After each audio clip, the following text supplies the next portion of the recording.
जरा इधर हटाओ, थोड़ा इधर नहीं, थोड़ा सा इधर हटाओ बस। अब तो बराबर करके रिकॉर्ड। बिस्मिल्लाहिर्रहमानिर्रहीम वल्हम्दुलिल्लाहि रब्बिल आलमीन बारि'il खलाइक़ अजमईन बा'िसिल अंबिया'i वल मुरसलीन थुम्मा अस्सलातु वस्सलामु अला अशरफिल अंबिया' وسيد المرسلين حبيب إله العالمين أبي القاسم محمد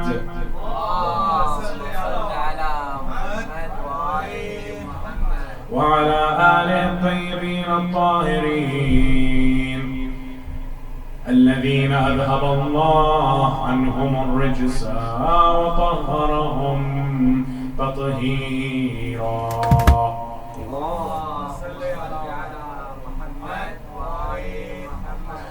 واللعنة الدائمة على أعدائهم إلى قيامة يوم الدين. السلام عليك يا أبا عبد الله. السلام عليك يا ابن رسول الله. يا غريب كربلاء رزقنا الله في الدنيا زيارتكم وشفاعتكم في الدنيا والقبر والآخرة. أما بعد، يقول الله في محكم كتابه وقرآنه المجيد وقوله الحق: أعوذ بالله من الشيطان الرجيم. بسم الله الرحمن الرحيم. يا أيها النبي لم تحرم ما أحل الله لك تبتغي مرضات أزواجك والله غفور رحيم. قد فرض الله لكم تحلة أيمانكم والله مولاكم وهو العليم الحكيم. آمنا بالله صدق الله العلي العظيم. صلوا على محمد وعلى محمد.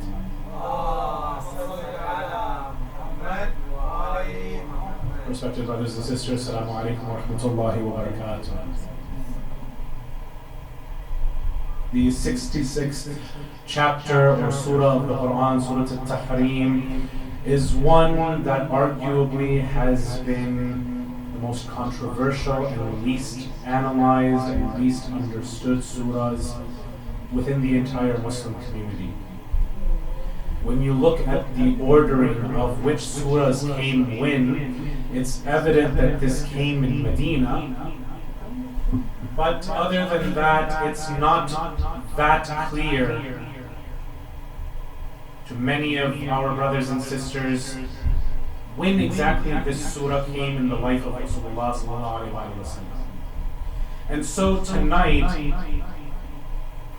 I want to try to understand and inform my own understanding as well as the brothers and sisters who are attending today about this surah and what exactly was Allah trying to say. You see, when Allah subhanahu wa ta'ala gives us a surah is a city enclosed within a wall. And other cities, other surahs might have some kind of characteristics that remind you of a different surah, of a different city, and you say, oh, this reminds me of that one. But contained within each and every single surah, there is a coherent message from beginning to end. And so, tonight, inshallah, let's try to take a look at what is the message Allah subhanahu wa ta'ala intended for us to take away and to learn from this important surah. When you look at the order of the surahs, you find that this is a surah that comes towards the very end of Rasulullah's life. This is not the last surah, but this is one of the final years surah. So it doesn't come after Ma'idah or Tawbah or any of those surahs. But at the same time, this is probably the 5th or 6th last revealed surah in the entirety of the Quran. So this is very close to the end. Maybe there were some ayat from other surahs that still needed to be revealed from the other surahs that had started before, but in one go, perhaps, the entirety of Surah Tahrim was revealed. And that's what we are missing, brothers and sisters, a coherent message from ayah 1 through ayah 12 of this message. If we could turn the echo just a little bit down, just a little. I want to keep the echo, but not this much. Sallu ala Muhammad wa ali Muhammad. Let's also take this moment to go and put all of our phones on silent, that way we're not interrupted. Sallu ala Muhammad wa ali Muhammad. Muhammad wa ali Muhammad. So what we're missing in this surah is a coherent, from beginning to end, narrative. What happened? What exactly is the story behind it? And why is Allah subhanahu wa ta'ala saying some of the things that He's saying? Because some of us might think that the only relevant parts to us are a few ayahs at the beginning, and then a little bit in the middle, and then the ending, as well as some other parts in the middle, don't really have anything to do with the flow of the surah. Indeed, this is many of our relationships with the Quran, that Allah will be talking about one thing, and then for many of us, we don't know why Allah decided to move to a different subject. But all of this is planned. As one Indian scholar who studied this exact science noted, if Allah subhanahu wa ta'ala went into such details, and He went and even told us about it in Surah Al-Qiyamah, that He is able to go and make even the tips of our fingers. What many of us think today is hinting towards our fingerprints and how unique they are. When Allah is putting each and every single one of our bones together, and that has a place, its own place, then with His greatest miracle with the Quran, He's going to leave that jumbled up? That doesn't make sense. This is the final miracle of Allah. He's going to use that to communicate with all of us. Meaning, if everything else in Allah's creation is ordered, and His signature is to order things, then why would it make sense now when it comes to Quran for everything to be nonsensical? No, there is an order. It just takes a while to understand it. It's very complex. And the way that the surahs are even ordered, the way that they are right now, is complex. And this is a study in its own. But that's not our discussion tonight. Our discussion tonight is to try and figure out what exactly is Surah Al-Tahrim talking about. So let's begin with ayah number 1. We read, Ya ayyuhan nabiyyu lima tuharrimu ma ahalla Allahu lak. O Prophet, why is it that you have made haram on yourself what Allah has made halal? Tabtaghi mardata azwajik. We see a clue over here. Are you trying to win the favor of your wives? Wallahu ghafurur rahim. Allah is merciful. He is forgiving. What exactly is going on over here? قَدْ فَرَضَ اللَّهُ لَكُمْ تَحِلَّةَ أَيْمَانِكُمْ. Allah has made it easy for you such that you can absolve your oaths. If you've made an oath, you can get away from it. وَاللَّهُ مَوْلَاكُمْ. And He is the one who's watching over you. He's your protector. And then we see وَهُوَ الْعَلِيُّ or عَلِيمُ الْحَكِيمُ. In many of our minds, this is something different. This is a different incident that has nothing to do with the next ayah. With أَصَرَّ النَّبِيُّ إِلَى بعض أزواجه حديثا فلما نبأت به وأظهره الله عليه عرف بعده وأعرض عن بعض فلما نبأها به قالت من أنبأك هذا قال نبأني العليم الخبير. Here many of us think that these are two separate events. What does one have to do with the other? The first event, brothers and sisters, where there is something being made haram, but Allah has made it halal, is that Rasulullah had divided the time in his house between some of his wives. And when he was supposed to be with one of his wives, known as Hafsa, Hafsa is the daughter of who? The daughter of Umar, the second Khalifa. When he is supposed to be with her on her day, she ends up finding him sitting and discussing, nothing more than discussing, with one of his wives by the name of Maria Qibtiyya. She and Rasulullah, who are also husband and wife, are sitting on the bed or in the room, let's say, of Hafsa on the day of Hafsa. And she was known, and of course Rasulullah knows this about his wife more than any of us analyzing the history know it. He knows that she sometimes gets a little bit emotional on these things. And so she starts saying, Ya Rasulullah, on my day, in my room / my house. Now Rasulullah knows the optics of this. And that if this becomes publicized, how is this going to look? That Rasulullah is unfair. Rasulullah needs to keep the most pristine image, especially when there are enemies who are looking for any small little thing that they can make into a big thing that they can use to campaign against Rasulullah. So we find that this, لِمَا تُحَرِّمُ مَا أَحَلَّ اللَّهُ لَكَ, he has now said, okay, I will not do this anymore. Another theory is that there was a drink called the Maghafir, and that he drank this from the house of Zainab bint Jahsh. This was a honey kind of concoction, but when he would go to his other wives' houses, Aisha, Hafsa, Sauda, these wives had conspired amongst themselves. And by the way, these aren't not just names that I'm taking just because I've read them in my tafsir books. These are in every tafsir book. Whether they're Sunni, Shia, Ismaili, Dawoodi, whatever it is, everybody has this same story. This story is that when he would go to the other wives, they would complain, Rasulullah, did you eat maghafir? Now, I, as someone who is just delivering lectures, I am conscious not to eat in these nights things like garlic, things like onion, because people who are maybe sitting a little bit close to the minbar, it might be a little bit offensive to them, and I don't even want that. You're telling me that Rasulullah would not take that into account? And his wives are telling him, Rasulullah, your breath is a little stinky. So Rasulullah says, okay, then I will not have this anymore. This seems to have been a connected event, but the thing that actually triggered all of these events into motion is that he was seen with Maria on the day of Hafsa, and now he said, okay, I will not go towards Hafsa again. And I will tell you a secret, Hafsa, if you keep this secret. Keep what secret, brothers and sisters? Keep this secret that I was with who on your day? With Maria. Because if it gets out, then his own reputation will suffer.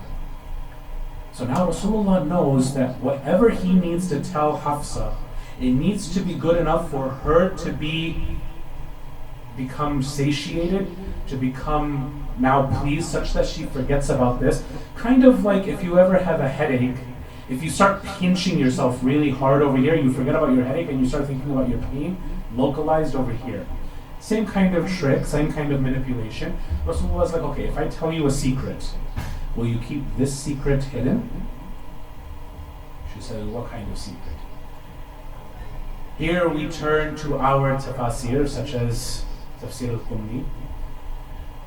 And we don't have any reason to doubt this, because we have hadith that support this as well. What is this secret that he tells Hafsa? He says, Hafsa, after my death, immediately after me, your friend's father and your father will come into power. Your friend meaning who? Aisha. Who is Aisha's father? Abu Bakr. Abu Bakr will come into power after me, and who? Your father. Who's Hafsa's father? Umar ibn Khattab. Will come into power after me. She says, really? Really?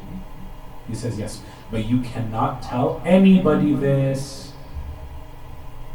Who does she go and tell? She goes and tells her friend Aisha. And she goes and tells her, hey, Rasulullah went and told me that after he dies, your father and my father will come into power. Who does Aisha now go and tell? Her father. Who does Abu Bakr then go and tell? He goes and tells Umar ibn Khattab. Umar ibn Khattab comes back to Abu Bakr and he says, look, you and I both know that your daughter is not that reliable. She sometimes says things and she's not the most, let's say, thiqa of narrators. So Abu Bakr goes and says, yeah, you're right. Go to your daughter, because that's where she's claiming to have gotten this from. Go to Hafsa and ask.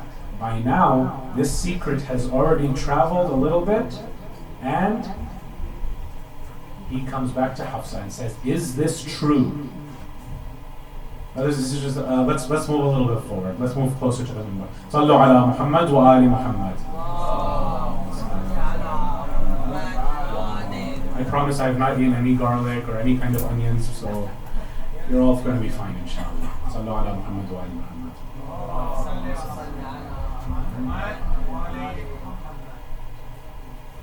And so now Umar comes and asks Hafsa, is this true? Has he told you this? Because, Aisha is saying this. She said, who told you? It's like, no, it's okay, we're not going to get you in trouble. We're not going to go tell him that you told us. Your secret is safe with us. But if this is true, tell us so that we can act on it, so that we can materialize something off of it. And now what happens? She says, yes, this is true. Allah subhanahu wa ta'ala now comes and tells Rasulullah, the secret is out. Brothers and sisters, why is this surah revealed in the first place? This is not because Rasulullah was with one wife or because he drank some honey. This surah is about how the end of Rasulullah's days were set into motion. This is the surah that unfortunately spells the doom for Rasulullah. This spells out his assassination. When we see تَبْتَغِي مَرْضَاتَ أَزْوَاجِكَ, are you trying to make some of your wives happy by going and making this haram on yourself? وَاللَّهُ غَفُورٌ رَحِيمٌ, meaning you can go and abandon this. Because at the end of the day, it's your house. Who cares about this is this wife's house, this is this wife's house, this is this wife's house? At the end of the day, Rasulullah is the homeowner. It's his house. He can go and be with whichever of his lawfully wedded wives, wherever he wants.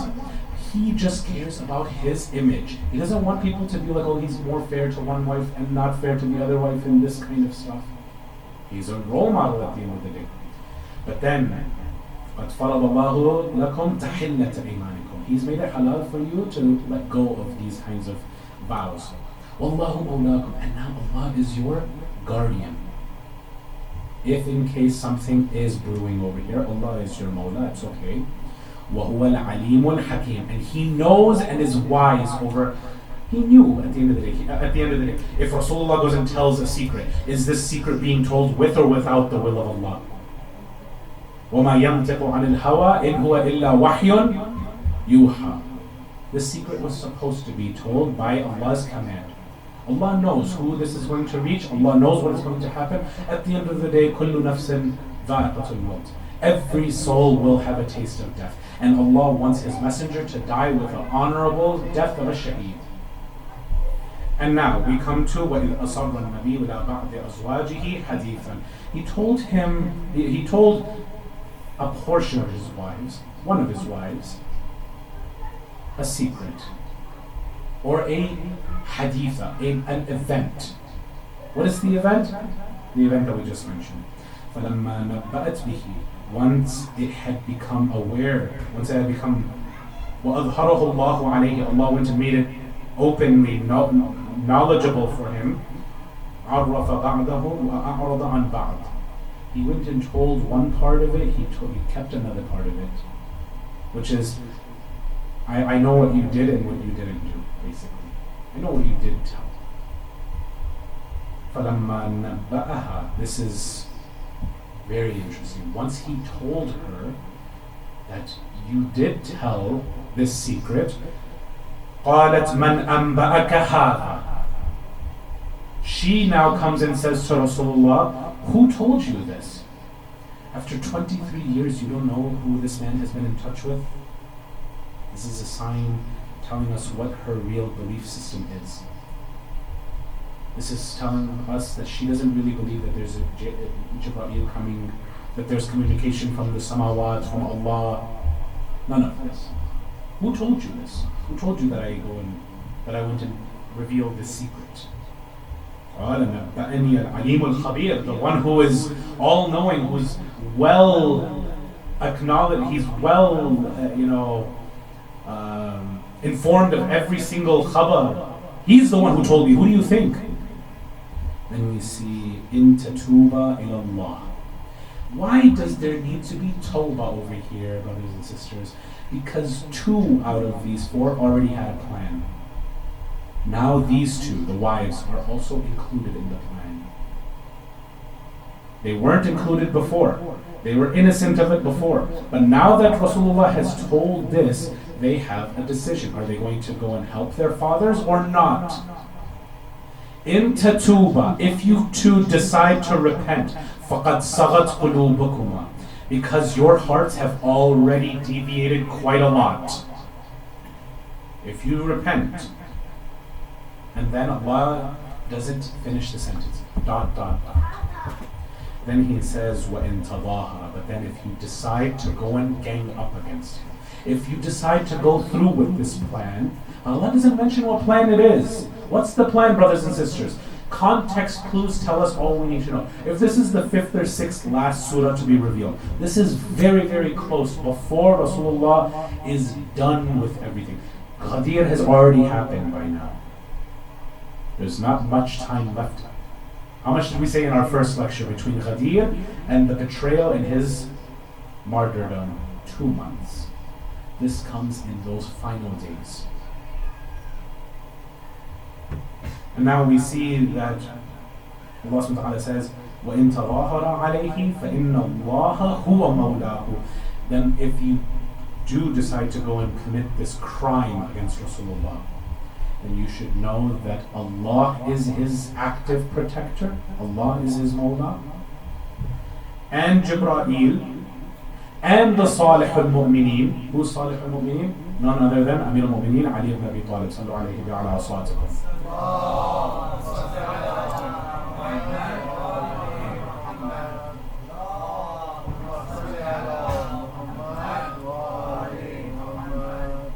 Who else besides Jibreel and the Salih al-Mu'mineen? Who else? None other than the rest of the entirety of the Malaika. This is a pretty big threat that if you decide to do this, do what?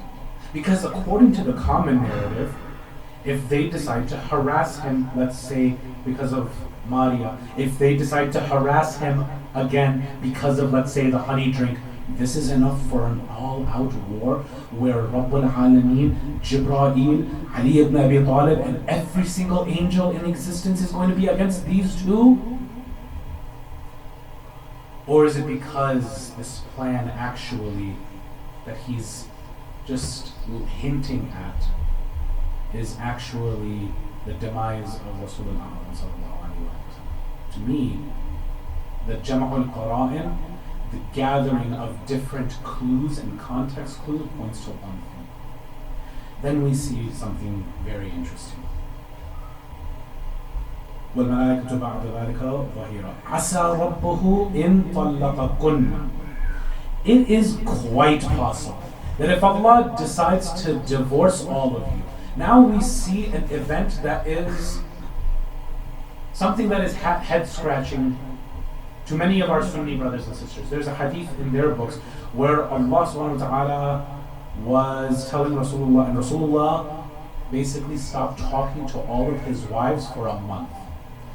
Umar ibn Khattab, by the way, and you can see this even from Sunni research, Umar ibn Khattab used to live about 15 minutes to the north of Medina proper. I mean, he doesn't live close to Rasulullah. He would be one of those Muslims who, and 15 minutes, like walking. Do you walk to the mosque or do you take 15 minutes to drive to the mosque? I mean, I know that we're experiencing shorter numbers than on Ashura Day. That's because people drive from an hour or 2 hours away. But imagine having to walk. It wasn't even, I think probably it would be more appropriate to say it was a half-hour walk for Umar ibn Khattab. So he was one of those people who used to come to Masjid al-Nabawi every Friday. And this is the analysis of who?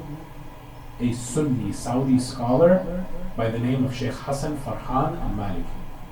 Wonderful, wonderful scholar who unfortunately because of his views is under arrest and on death row in the Saudi regime because of how pro Imam Ali alayhi salam he is. According to his analysis, he lives a good 20-ish minutes away.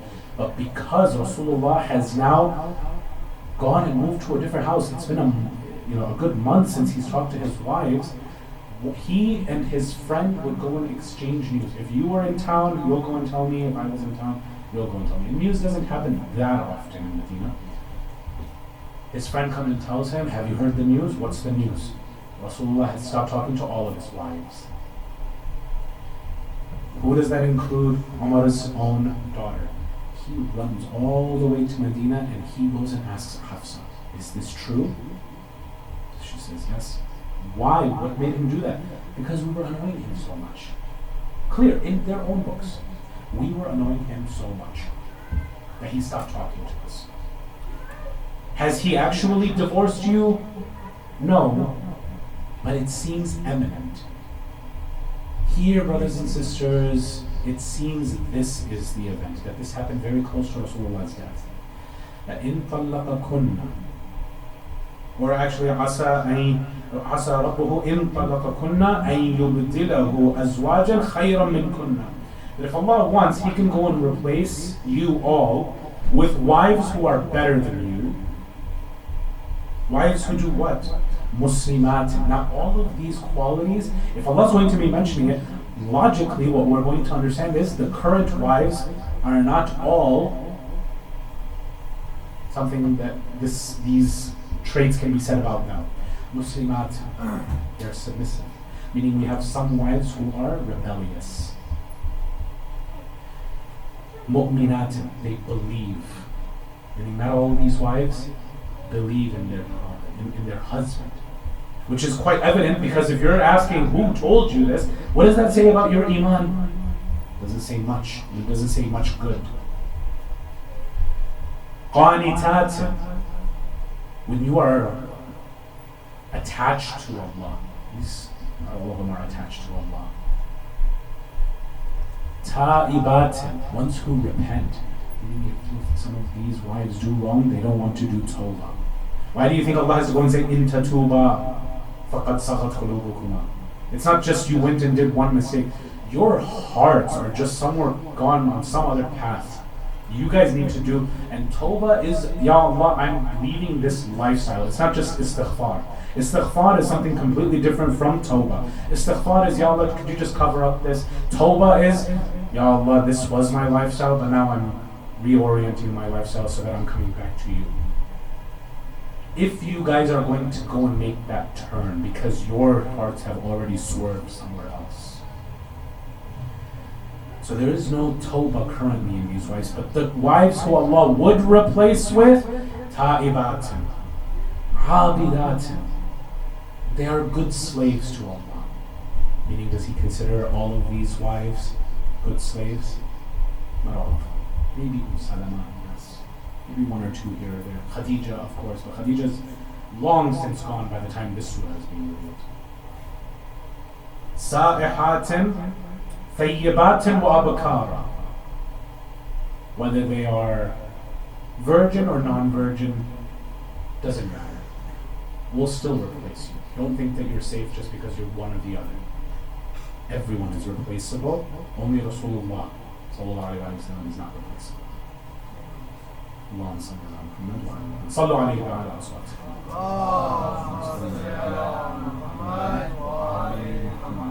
But now we come to ayah number 6, and here a lot of people start to lose track. What does this have to do with what was being talked about earlier? Let me read the ayah first and then we'll go through it.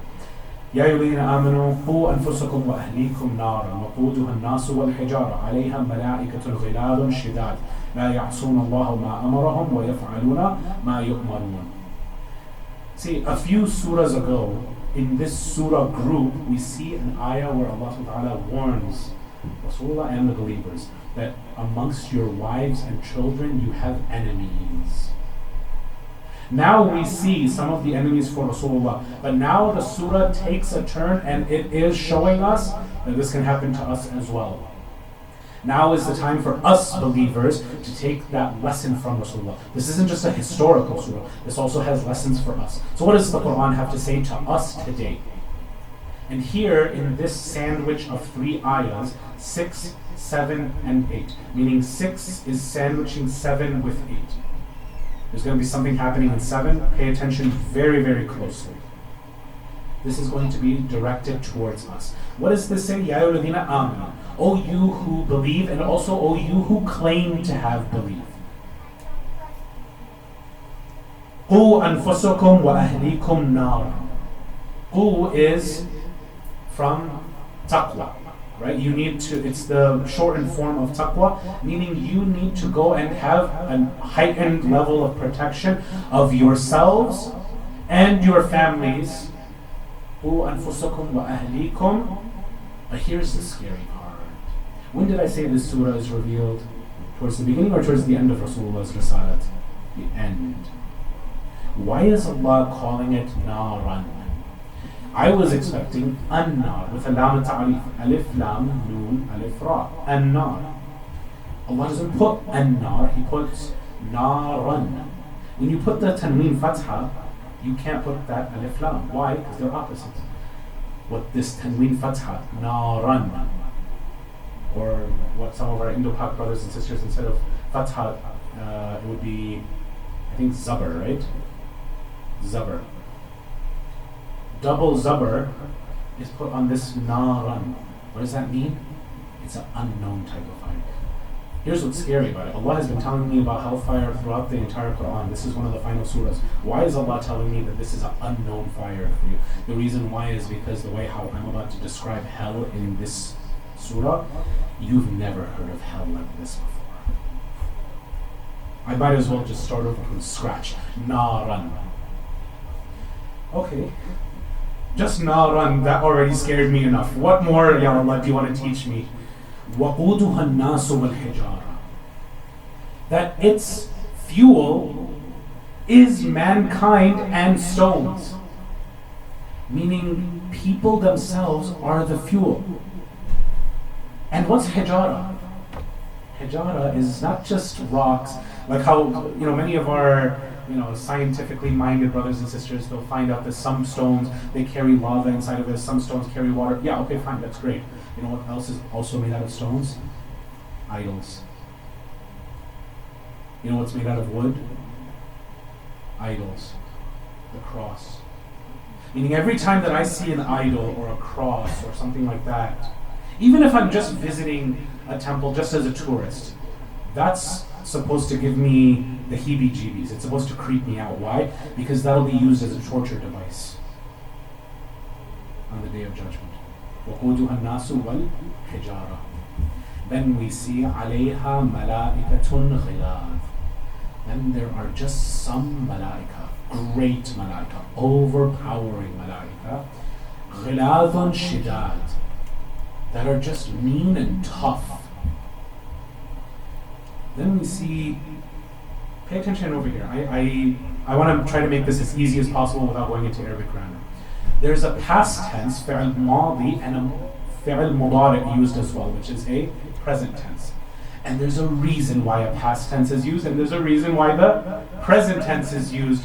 لا يعصون الله ما أمرهم ويؤمرون, ويفعلون ما يؤمرون. The second is present tense. The first one is past tense. What's the past tense?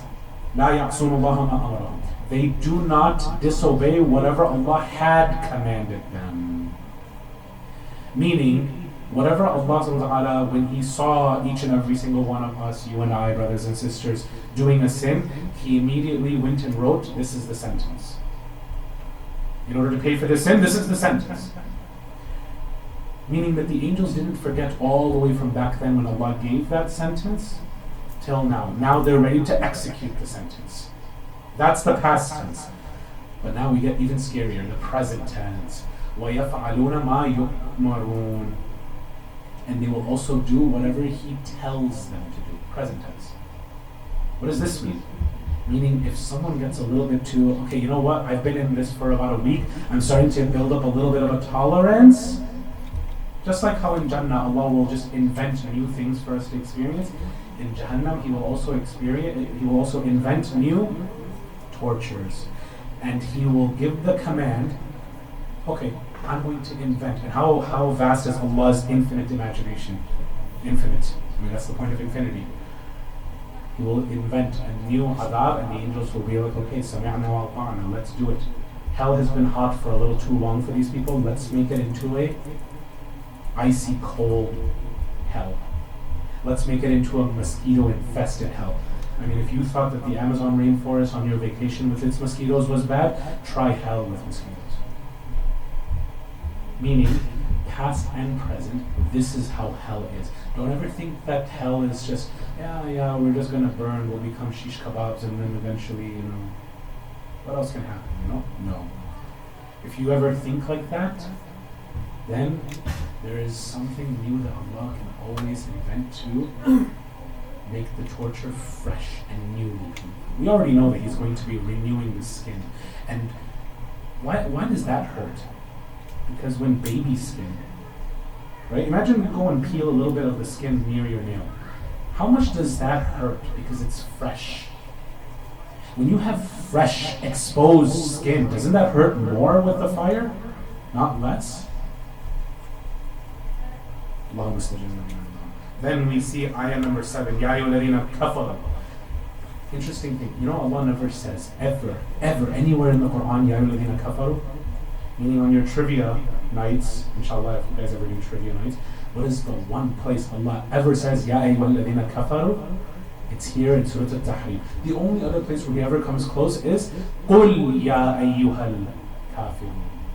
But never actually addressing them. He'll always say to Rasulullah, you go and say Ya ayyuhal kafirun.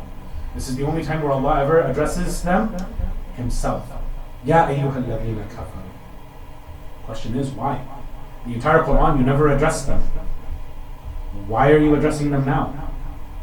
Because, brothers and sisters, without going into too much detail again, the other part of this surah cluster around Surah 63, 64, we see, as well as Surah number 57 in Surah Al-Hadid, we see that there were people who thought they were believers.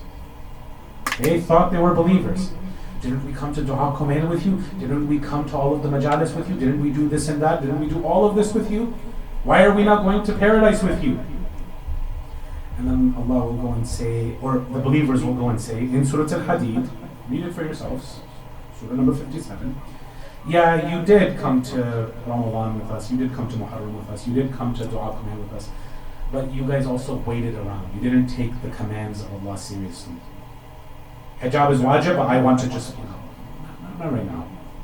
Hajj is wajib, but inshallah once I'm a little bit older, let me go and do everything I need to do, then inshallah one day I'll go to Hajj. These kinds of excuses.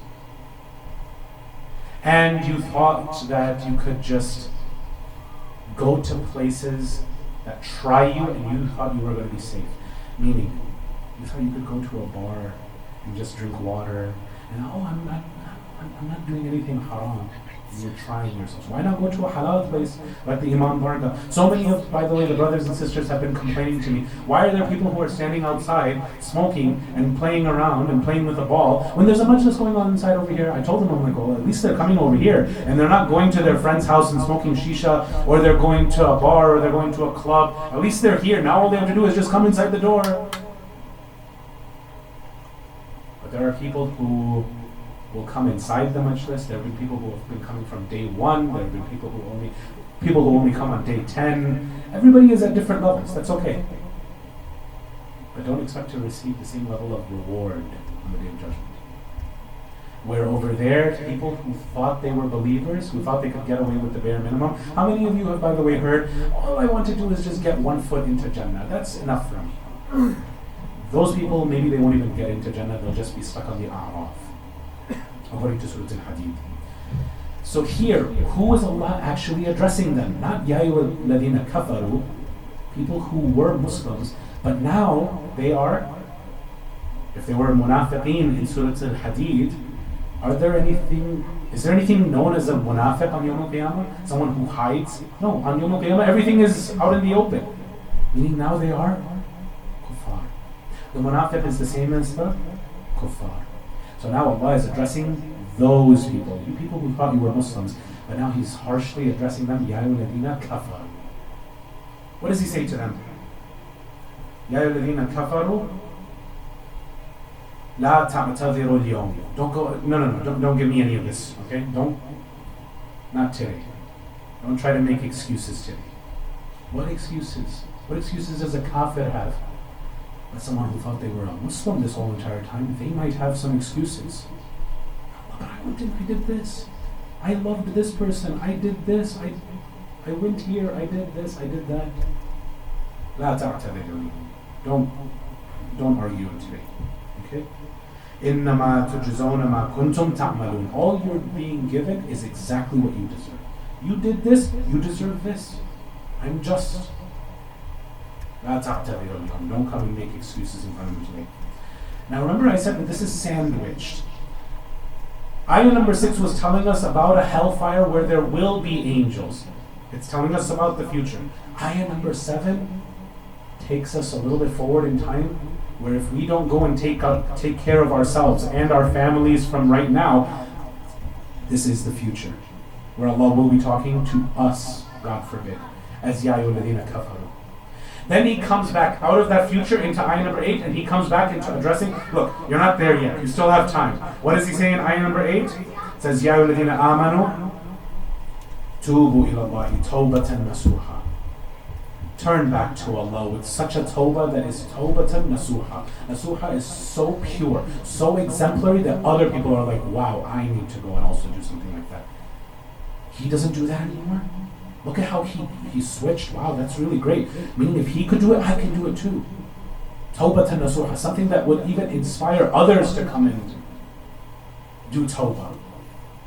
عَسَى رَبَّكُمْ أَن يُكَفِّرْ عَنْكُمْ سَيِّئَاتِكُم. Who knows, maybe Allah might even go and bury away all of your misdeeds. وَيَدْخِلُكُمْ جَنَّاتٍ تَجْرِي مِن تَحْتِهَا الْأَنْهَارُ. And He'll admit you to paradises and gardens where there are rivers flowing underneath. يَوْمَ لَا يُخْزِي اللَّهُ النَّبِيَّ وَالَّذِينَ آمَنُوا مَعَهُ.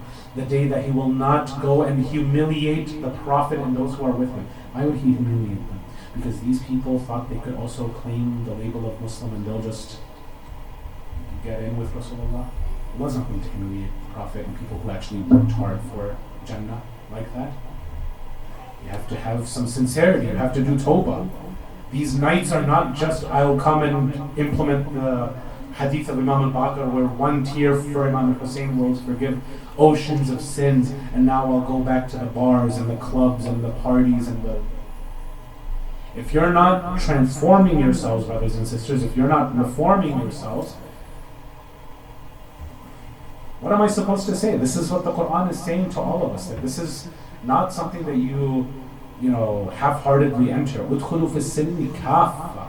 Enter into Islam wholeheartedly. It's not ala harf. You're on the edge. One day if I like it, but then if I don't like this, I won't do it. That's not how religion works. And then Allah says, Nuruhum yas'a bayna aydihim wa bi-aymanihim. Their nur will be shining forth from where? Bayna aydihim wa bi-aymanihim. From right here, from their chest, bayna aydihim wa bi-aymanihim, and from their right hand. Meaning their belief will have materialized into light, as well as what's usually the right hand signifying good deeds. Iman wa amil salihat. That day will become a torch so that you can walk on that sirat, on that razor thin bridge, so that you can walk on it. And Allah will, even notes what we'll be saying. We'll be so worried as we're walking on that bridge. يَقُولُونَ رَبَّنَا أَتْمِمْ لَنَا نُورَنَا وَاغْفِرْ لَنَا. Just keep our light going so we can see where we're going, and just keep on forgiving us. Because even over here, we're still not sure if we're going to get to Jannah. This is the mindset of people who will get to Jannah, who aren't sure whether they'll get to Jannah. People who just, yeah, I love so-and-so, I did this one thing once. Who cares how my relationship with my parents is? Who cares how's my relationship with my wife? Who cares whether I do this or that? I'll inshallah eventually end up in Jannah. And they're so confident. Allah says this is how actual people who will end up in Jannah are thinking. إِنَّكَ عَلَى كُلِّ شَيْءٍ قَدِيرٍ. Ya Allah, just keep our light going because you are over all things powerful. And this is coming off of the discussion where he is reprimanding wives. He says, this isn't just something in the household of Rasulullah. This is also in your households as well. You have to go and make sure that if your wife is telling you, hey, come on, everybody is doing this. Okay, so what? Islam says that the end goal of this is something bad. I don't want to get into it. No, but I really need to do this. This is something, everybody is laughing at me. They're not letting me. Peer pressure. وَأَنفُسَكُمْ وَأَهْلِيكُمْ نَارًا. Then we see even more pointedly the discussion coming back towards the wives. ضرب الله مثلا للذين I'm sorry. يا أيها النبي جاهد الكفار والمنافقين واغلظ عليهم ومأواهم جهنم وبئس المصير. Those people who are just pretending, you need to go and expose them and fight against them, and their refuge is hellfire. You have nothing to do with them. What is our dua, brothers and sisters? That we want to be united with Muhammad and al-Muhammad in Jannah. Not for them to go and dissociate and do tabarra from us because we were too lazy to follow in their footsteps. Then we see ضرب الله مثلا للذين كفروا. For those people who are kuffar in that scenario, that first scenario, Allah is giving you an example. What's the example, Ya Allah? امرأة نوح وامرأة لوط. The wife of Nuh and the wife of Lut. Just in case anybody ever wants to say, but they're wives of the Prophet. The clean for the clean and the khabith for the khabith, right? They'll go and quote this ayah of Surah An-Nur. Well, then what do you say about Prophet Nuh and Prophet Lut? Are they now unclean? This is about the people's jobs. That if they have an unclean job, meaning the woman is doing things that are indecent, she's not supposed to be with a man who is decent. And same thing with a man who does this, he's not supposed to be with a woman who is decent. They are for each other. And the good man is for the good woman. It's not about the person's iman and the person's, lack of iman. That's not what Allah is talking about. This is an argument that we have to be more intelligent when we face it, to point it out that this is illogical, nonsensical. كانتا تحت عبدين من عبادنا صالحين فخانتاهما فلم يغني عنهما من الله شيئا وقيل ادخلا النار مع الداخلين. But those two wives didn't benefit a thing from having prophetic husbands. They were told, go to hell. And then Allah says, وَضَرَبَ اللَّهُ مَثَلًا لِلَّذِينَ آمَنُوا. And for the people who believe, here's your example. امرأة فرعون إذ قالت رب ابن لي عندك بيتا في الجنة ونجني من فرعون وعمله ونجني من القوم الظالمين. The wife of Pharaoh, when she said, build me a house near you and save me from what he's doing to me, all the tortures that he's doing to me. And then we come to Maryam alayhi salam. وَمَرْيَمَ ابْنَةَ عِمْرَانَ الَّتِي أَحْسَنَتْ فَرَجَهَا فَنَفَخْنَا فِيهِ مِنْ رُوحِنَا وَصَدَّقَتْ بِكَلِمَاتِ رَبِّهَا وَكُتُبِهِ وَكَانَتْ مِنَ الْقَانِتِينَ. Why are these two wives mentioned in Surah Tahrim? Rasulullah is so close to his death. If we're talking about two wives who are bad, and we know that these two wives, Asya bint Muzahim and Maryam, are going to be his wives where? In Jannah. Could it be possible that he's mentioning them in the same surah to show, okay, look, we will do this replacement, but not here in dunya, over there in akhirah. You will not be wives of his in the akhirah. Who will be his wives to replace you two? Maryam and Asya bint Muzahim. So brothers and sisters, we see that this surah is talking about the impending demise of Rasulullah sallallahu alaihi wasallam, because now that all of the dominoes have started falling and they're being put into place, what is the end result of this? At the end of the day, Rasulullah sallallahu alaihi wasallam, according to both of our sources, it's not explicitly said, but there was some medicine administered to him, and he did not survive more than a day or two after that. And his fever, what he was already experiencing, exacerbated. He died from that. He was in his healthy stages, but Rasulullah already had received this, that when you go and tell your wife that this is what will happen after you, this is the first domino in a line of many that will result in you are coming back to me. And so it's very important of who we take as role models amongst the wives and who we consider as part of Ahlul Bayt. We cannot consider such wives who Allah is comparing to فَخَانَتَاهُمَا.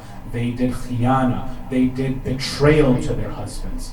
This is who Allah is comparing these two wives of Rasulullah to. These cannot be of the purified. إِنَّمَا يُرِيدُ اللَّهُ لِيُذْهِبَ عَنْكُمُ الرِّجْسَ أَهْلَ الْبَيْتِ وَيُطَهِّرَكُمْ تَطْهِيرًا.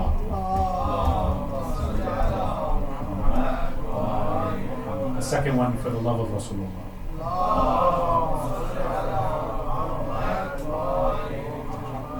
While we don't have to go and be crude with name calling or things like that, academically, we should be prepared if someone comes and asks us, why do you not like this person or that person? Here's my evidence.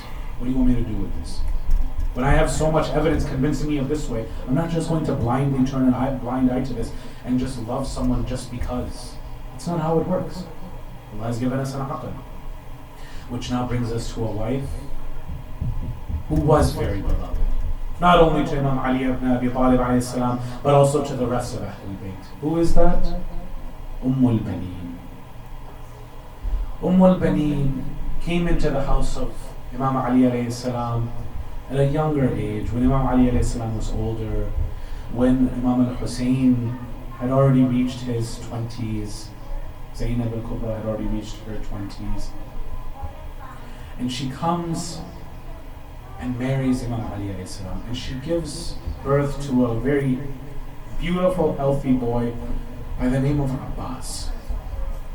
And when she takes this baby boy to Imam Ali alayhi salam, swaddled in his white clothes, this white wrapping, he goes and unwraps it and sees the hands of Abu Fadl Abbas, and he kisses each of the hands of Abu Fadl Abbas.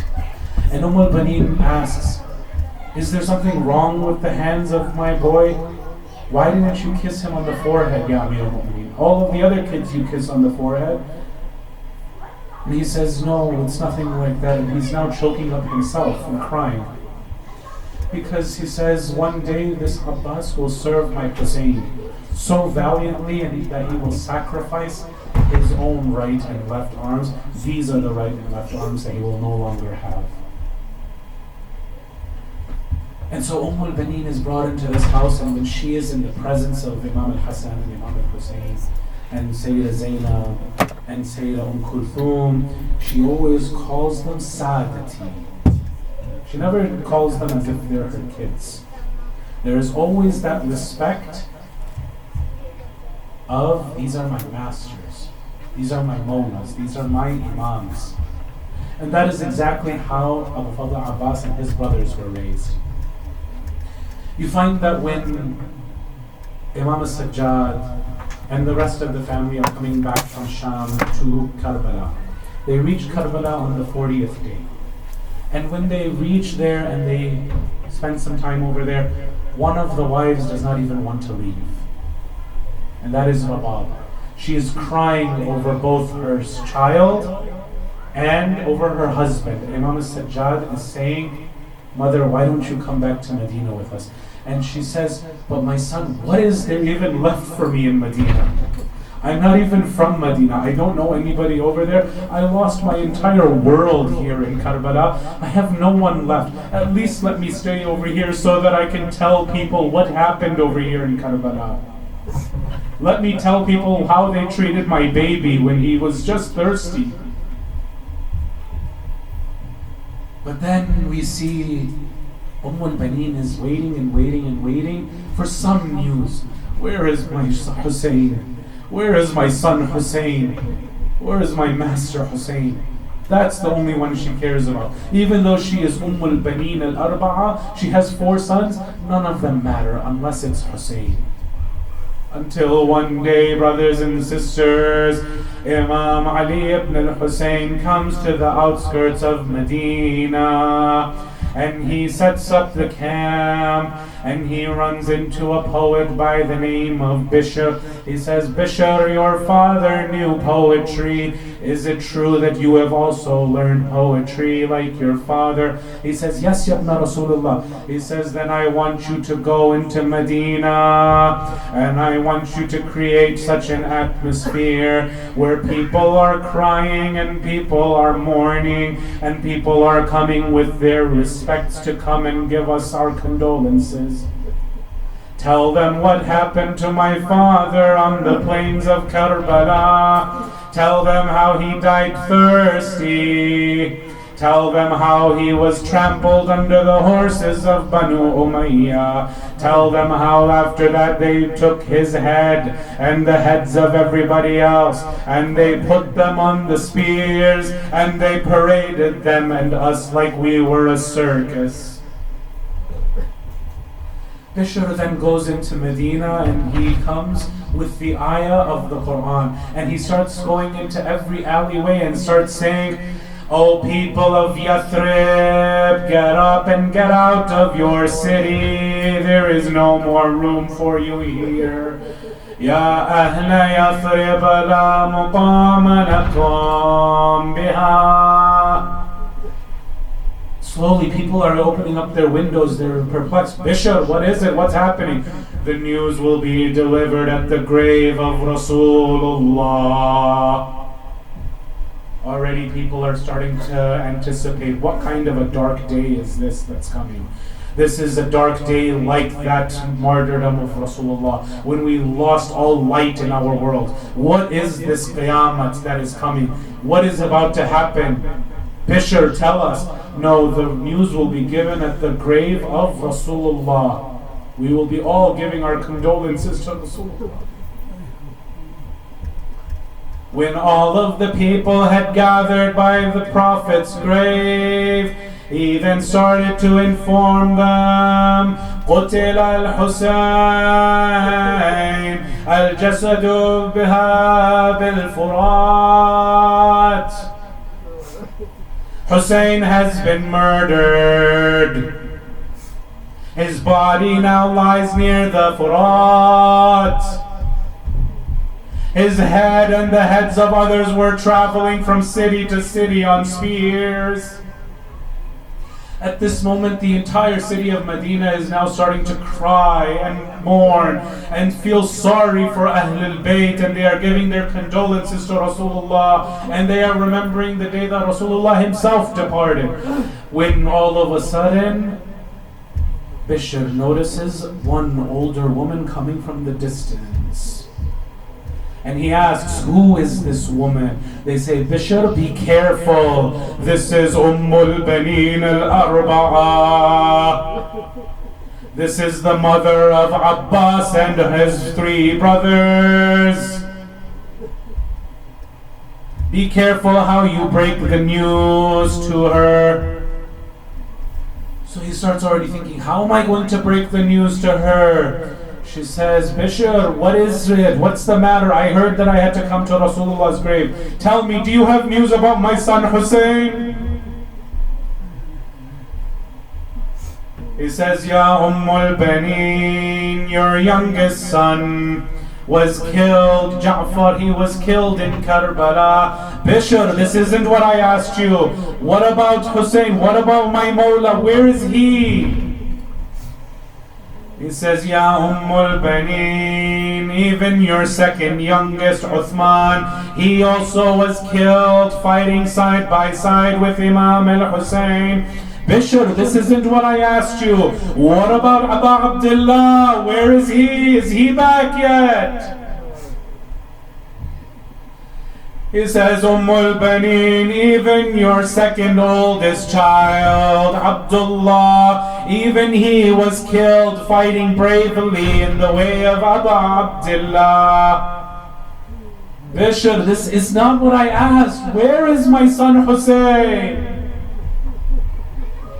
He says, Ya Ummul Baneen, عظم الله لك الأجر بمصاب أبي الفضل العباس. Even Abbas fell and was killed on the plains of Karbala.